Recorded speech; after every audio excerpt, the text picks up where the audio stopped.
Okay, what is up? Welcome to this video. Welcome to another massive, powerful, super episode right here on this channel. So in this video, we are going to look at the DOM versus the SAX parsing in Python. Python actually offers two main XML parsing approaches, each with distinct advantages based on memory usage, speed, and data manipulation needs.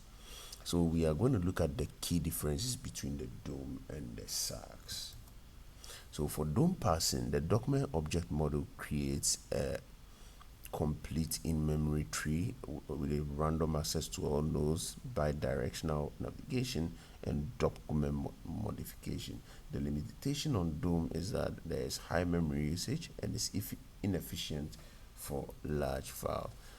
But the SAX parsing has to do with simple API for XML users, and the XML uses an event-driven approach. It is sequential element by element parsing, and it's minimal memory footprint.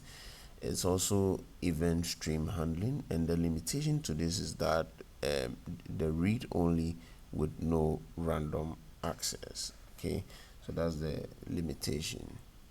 So for the use cases, DOM is best for smaller XML documents when you need free document navigation and searching, XML structure content modification, and non-sequential element access. Here's an example that you can try out in your VS Code, and we'll look at the SAX use cases, which is optimal for large XML files when you need minimal memory processing, streaming, data handling, and also selective information extraction.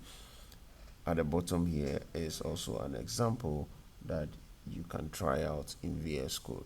Do let us know how it went. Thank you for watching.